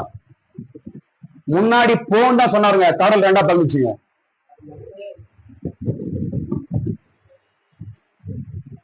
அந்த இடத்துல இங்கிலீஷ் நல்ல ஒரு வார்த்தை, கோ ஃபார்வர்ட் அப்படின்னு மோசே கடவுள் சொல்றாரு. Go forward. என்ன பார்த்துனா என்ன பார்த்து நான் ஜெபம் பண்ணிக்கிறேன், என்ன பார்த்து நான் என்ன பண்றேன், என்ன பார்த்து நான் புலம்பிக் கொண்டிருக்கிறேன், முன்னாடி போ என்று சொன்னார். கடல் ரெண்டா தர, கடல் ரெண்டா போல என்ன சொல்ல ஆண்டவர் என்ன சொன்னாரு? சொல்லுங்க, சத்தமா சொல்லுங்க. முன்னோக்கி போ என்று சொன்னார். கடல் பிளந்தது. இந்த காலையில் ஆண்டவர் சொல்கிறார், நீ முன்னோக்கி போவாய், நீ முன்னோக்கி போக வேண்டும். அவ்வளவுதான். அந்த வார்த்தையிலே உனக்கு வல்லமை இருக்கும். அந்த வார்த்தையில வல்லமை உண்டு. உன்னை தடப்படுத்துற மனுஷனா இருக்கட்டும், வல்லமையா இருக்கட்டும், கிரியா இருக்கட்டும், எல்லாம் பீஸ் பீஸா ரெண்டாய் போகும். எல்லாம் எல்லாம் வழிவிடும். போக விட்டார்கள். யாரு கேள்வி கேட்டாங்களோ அவங்க போக விட்டாங்க. யாரு தடை பண்ணாங்களோ அவங்க போக விட்டாங்க. ஏன் எதுக்கு என்று கேள்வி கேட்டவர்கள் போக விட்டார்கள். இதான் கழுதைக்கு நடந்தது. ஸ்தோத்திரம். நாம தான் அந்த கழுதைகள்லாம் எங்கேயோ இருந்தோம், எப்படியோ இருந்தோம், நம்முடைய கட்டுகள் எல்லாம் அழித்து ஆண்டவர் கொண்டு வந்திருக்கிறார். எது தெரியுமா? முன்னோக்கி போகும்படிக்காக தான். ஸ்தோத்திரம். இனி நாங்கள் முன்னோக்கி போக போகிறோம். உன் குடும்பம் முன்னோக்கி போக போகுது. உன் பிள்ளைகளின் வாழ்க்கை முன்னோக்கி போக போகிறது. இதுவரைக்கும் இருந்த கட்டுகள் இல்லை, இதுவரைக்கும் இருந்த கேள்விகள் இல்லை, இதுவரைக்கும் தடைப்படுத்த மனுஷர்கள் இல்லை. ஆச்சரியமாய் நீ முன்னோக்கி போக போகிறாய். சத்தமா ஆமென் சொல்லுங்க. ஹல்லேலூயா. இன்னொரு மூணு 4 விஷயம் சீக்கிரம் இது சுருக்கம் முடிச்சிடுறேன். கடைசியா கவனிங்க, 2 நிமிஷம் முடிச்சிடுறேன். கவனிங்க, கழுதைக்கு வந்த கணம். சொல்லுங்க சொல்லுங்க, மறுபடியும் சொல்லுங்க. கழுதைக்கு வந்த கணம். இப்ப அந்த கழுதை அங்க அவுத்து போய் யார்கிட்ட கொண்டாச்சு? இப்போ வந்தாச்சு. இப்ப அந்த கழுதை நிலவரம் மாறுது. அப்படியே அங்க பார்த்தா கழுதை ஆயிடுச்சு, இங்க வந்தா குதிரை ஆயிடுச்சு. ஆமே, அங்க பார்த்தா எப்படி இருந்துச்சு? அனாதையா கட்டப்பட்டு, சோறு தண்ணி இல்லாம, கேப்பார் இல்லாம இந்த கழுதை இங்க வந்தவன அது கெட்டப்ப மாறி போச்சு பாருங்க. இங்க வந்தவன லைஃப் ஆளே மாறி போட்ட பாத்தியா அப்படின்ற மாதிரி மாறி போச்சு கழுது. ஆமே, இதாங்க கிறிஸ்தவம், இதான் இயேசு. உன் வாழ்க்கை ஸ்டைல இயேசு மாத்துவார். ஆமென். உன் லைஃப்ல மாற்றுவாரு. உன் டிகிரிட்டை மாத்திடுவாரு. கனமில்லாத கழுதை கனமாய் மாற்றி பாற்றப்பட்டது. 4 காரியம். முதல் காரியம் என்னன்னா, இயேசு கிட்ட வந்ததுனால அங்கிருந்து அவிழ்த்து என்ன கொண்டு வராங்க? இப்போ எல்லாரும் முடிக்கிறேன். அங்க கட்டி இந்த கழுதை அவிழ்த்து எங்க வருது? ஏன்னா யாருக்கு கொண்டு அவங்களோட வேலை இயேசு கிட்ட கொண்டு வரணும். ஸ்தோத்திரம். இயேசு கிட்ட வருகிற ஒரு கழுதை கனமுள்ள கழுதையாய் மாறுகிறது. ஸ்தோத்திரம். இப்ப நம்ம எல்லாம் எங்க வந்திருக்கிறோம்? இயேசு இடத்தில் வந்திருக்கிறீங்க. நான் இயேசு கிட்ட வந்திருக்கிறேன். சொல்லுங்க பாபா. அப்ப இனிமே உன் வாழ்க்கை மாறணும், உன் லைஃப் ஸ்டைல் மாறணும், உன் சூழ்நிலை மாறணும், உன் கஷ்டங்கள் மாறணும், உன் நிந்தைகள் மாறணும், உன் அவமானங்கள் மாறணும்.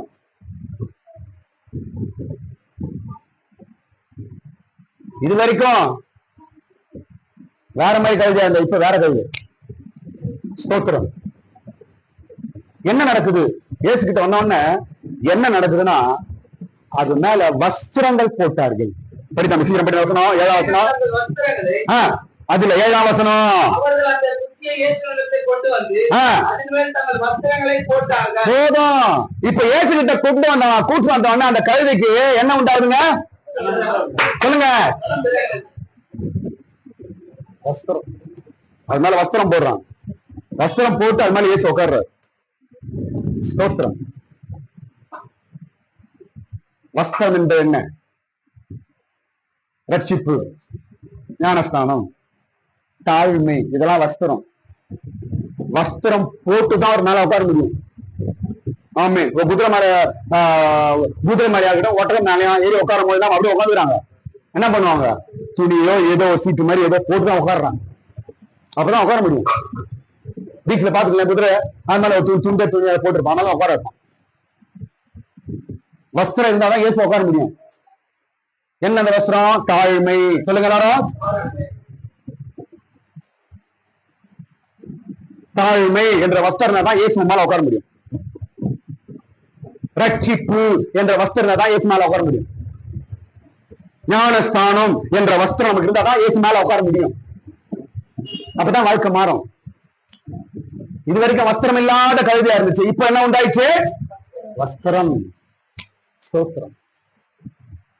மூன்றாவது காரியம் பாருங்க. மூணாவது காரியம், எல்லாரும் இந்த கழுதை போகும்போது ஜனங்களா என்ன பண்றாங்க? மரக்கிளைகளும் வஸ்திரங்களையும் அப்படியே கீழே போடுறான். படிக்காம வசனப்படி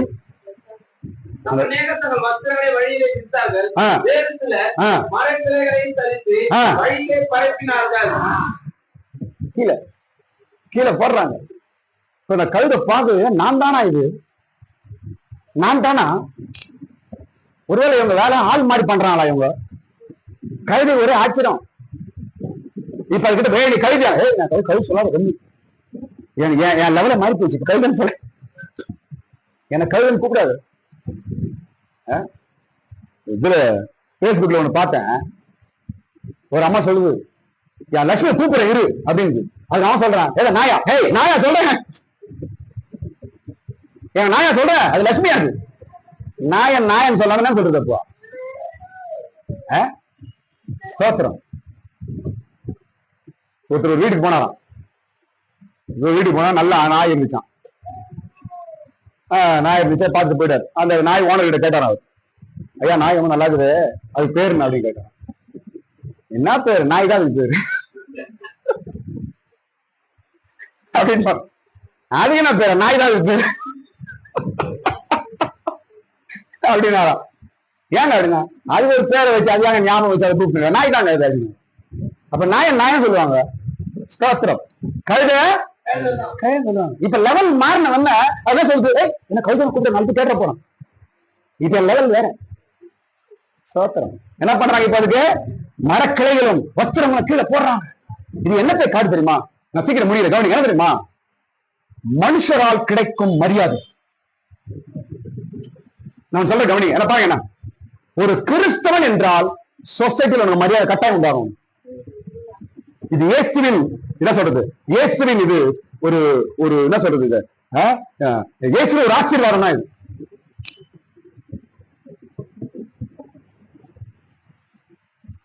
இயேசு கிட்ட ஒருத்தன் வரும்போது உன் சமுதாயத்துல சொசைட்டில கட்டாயம் உனக்கு மரியாதை கிடைச்சாகும்.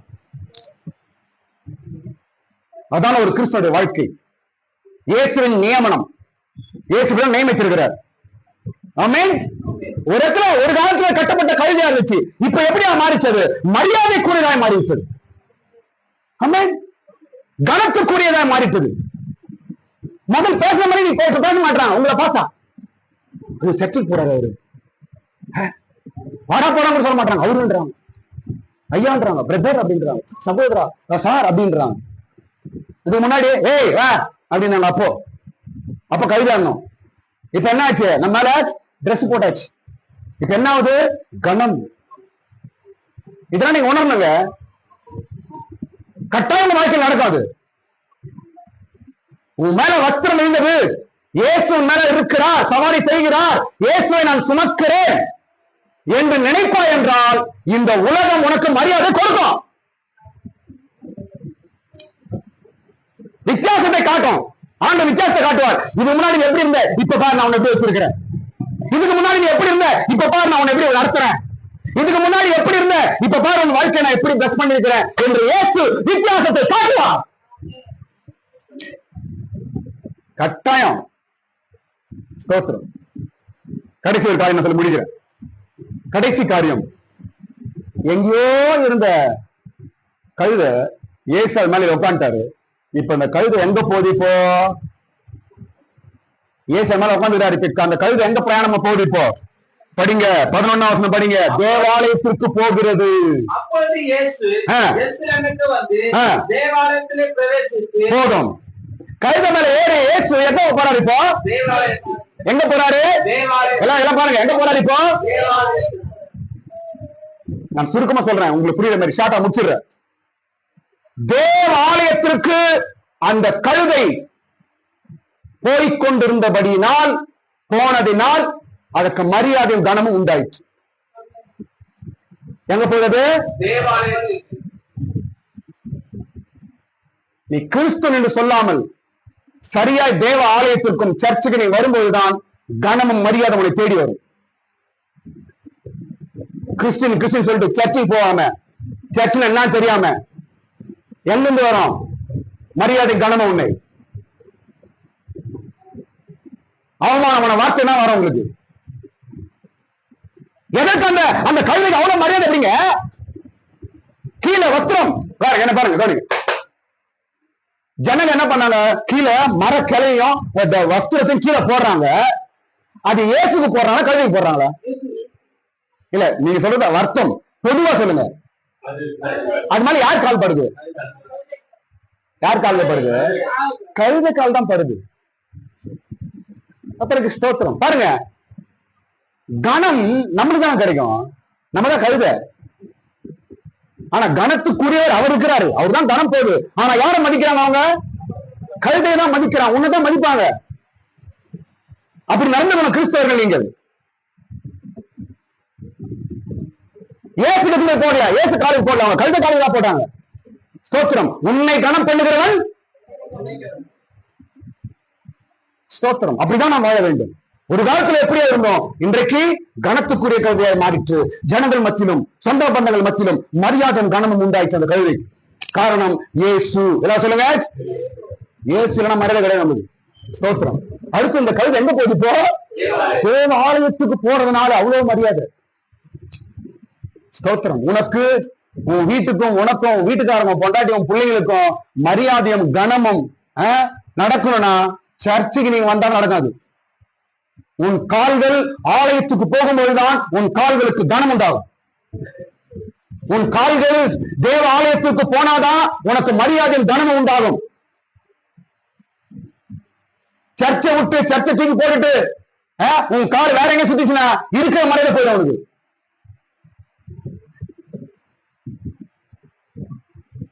மற்றவர்களுக்கு உங்களுக்கு நீ எதிர்பார்த்து நடக்காது. கழுதைதான் ஆனால் தேவாலயத்துக்கு புறப்பட்டது. கழுதைதான் சர்ச்சுக்கு போகுது. அதனால் மரியாதையும் கனமும் அதற்கு கிடைத்தது. ஸ்தோத்திரம். இதோ நான் முடிக்கிறேன். கழுதைக்கு வந்த கழுதை நாம தான். ஸ்தோத்திரம். கட்டப்பட்டிருந்த கழுதைகள் கழுதையை அவிழ்த்த. ஸ்தோத்திரம். இன்றைக்கு சூழ்நிலை எப்படி? எந்த இடத்துல நின்று கொண்டிருக்கிறாய்? உன் குழப்பம் என்ன? உன் கேள்விக்குறி என்ன? எல்லா கட்டும் அவிழ்க்கப்படும். இந்த நாளிலே கட்டப்பட்ட கழுதை அவிழ்த்து சீஷர்கள் இயேசுவுக்கு அழைத்துக் கொண்டு போனது போல இந்த ஆராதனை மூலமா உன் கட்டுகள் அவிழ்க்கப்பட்டு உன் பிரயாணம் முன்னோக்கி போகட்டும். உன் வாழ்க்கை முன்னோக்கி போகட்டும். உன் குடும்பம் முன்னோக்கி போகட்டும்.